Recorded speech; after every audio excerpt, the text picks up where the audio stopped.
And how's everybody out there doing? William Martin coming at you one more time here on YouTube with another edition of the 300 Pounds of Sports Knowledge Podcast. Now, on the heels of last night's 115 to 109 loss to the Denver Nuggets, the Boston Celtics are now 0-2 this season against the defending NBA champs, as last night's battle could be a preview of June's NBA Finals. Now, the difference in these marquee matchups in the NBA, usually historically, tends to be to play, and it comes down to the play of the star players. And in regards to the Celtics and Nuggets, in these two contests this season, it's been Denver's big guns, such as Nikola Jokic, who have delivered, while for the Celtics, who ended up on the wrong side of both of these scores, their big guy has been unable to get it done. Now, in each of the last four seasons, and it's probably going to happen again this year, Jayson Tatum has led the Celtics in scoring. And even though that this year's Boston team has plenty of star power, it's going to have to come down to Tatum in crunch time.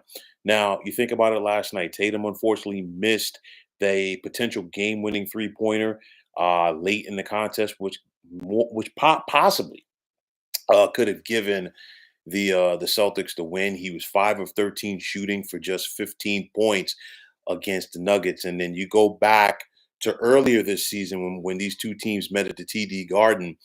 Tatum once again did not have a good game against Denver. On that night, he had 22 points on 9 of 24 shooting. And for me, you've seen it in recent years, not just in this game.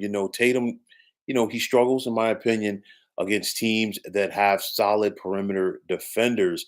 And then on top of that, those struggles in those key moments in the postseason. You go back a couple of years ago when the Boston Celtics lost to the Golden State Warriors in the NBA Finals.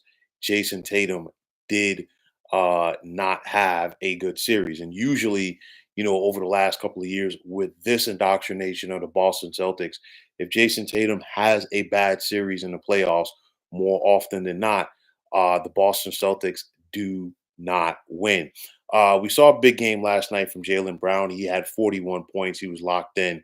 And no disrespect to Jaylen Brown, but these are the moments where the Celtics need Tatum to be at his absolute best. And the thing is, when you're a star player like Tatum is, and you play for a marquee franchise like the Boston Celtics, these are the moments that are going to define your career. These are the moments, that are going to separate you from the haves and have-nots of that franchise. Because when you play for the Lakers, when you play for the Celtics, the first thing that you're going to do when you sit down and talk to some of the greats that have played for that franchise, like, you know what, you haven't won a championship, so you're not in that echelon, so to speak. And that's where Tatum is, unfortunately. And it's not, trying to knock him, because he is a phenomenal player, yes, but especially for a franchise like the Celtics, you're going to be dictated, or you're going to be regarded, if you will, as far as what you're able to do in those key moments. And unfortunately for Jayson Tatum, more often than not, up until this point of his career, he has continued to consistently come up short in those moments when the Celtics need him the most. So, of course, the question is going to be: will things be different for Tatum and the Celtics come playoff time? I'll tell you like this: I still do believe that the Boston Celtics are the team to beat in the Eastern Conference. You look at it, in my opinion, right now, it comes down to the Celtics and the Bucks. I know that the Cavs are rolling right now, but I still think it comes down to the Celtics and Bucks. You got some teams behind them, a la the Knicks and Sixers, that are dealing with injuries. But nonetheless, I do think the Celtics have what it takes to overcome a Milwaukee Bucks team in the playoffs right now. But with that said, when they get to the NBA Finals, if they've got to go out there and have another meeting with the Denver Nuggets, or they have to face a team like the Los Angeles Clippers coming out of the West potentially, um, these are going to be those key moments for Jason Tatum because you look at Kentavious Caldwell Pope, he's the Nuggets' real, lock on perimeter defender, if you will. And teams, like the Denver Nuggets, who are coached by Michael Malone, they're going to go out there and they're going to make a guy like Tatum work for every single shot, which is what he's had to do. And the same thing could be said if you play a Clipper team potentially with the likes of Kawhi Leonard and Paul George if they're healthy. But it's one of those, like I've said before, and I'll say it again with this Boston Celtics team. They focus too much on the 3-point shot. And it's one of those, I know that the three is nice, it's lavish, this, that, and the third. But I look at Jason Tatum's game, when he plays the post, okay, he's a matchup nightmare for most forwards. He has a lot of quickness.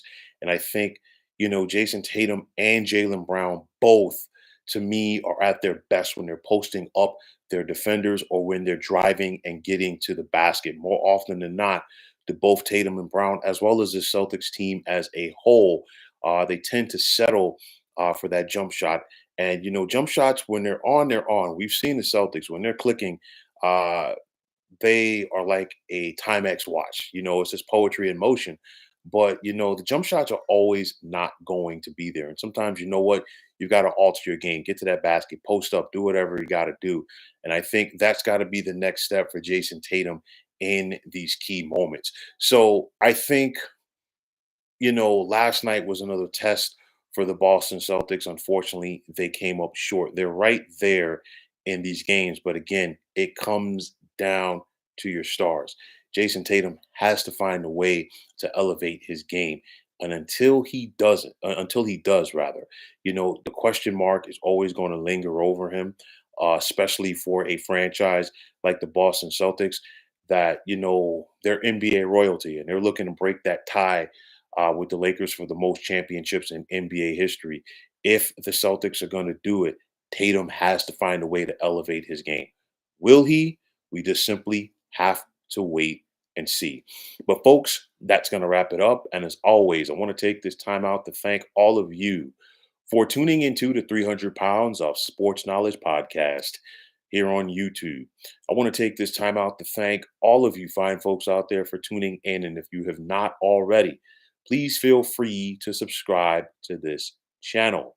Now, if you're on the X, formerly known as Twitter, please feel free to follow me at 300 Pounds of Sports. And like I always say, if you follow me, it will be my pleasure to follow you right back. There's also the sports discussion group on Facebook at the Sports Depot 365. Now you can check it out. Drop a line and be a part of one of the better sports debating sites going on social media. So, once again, fine folks, my name is William Martin, and I am signing off. And I'm saying take care and have yourselves a wonderful day.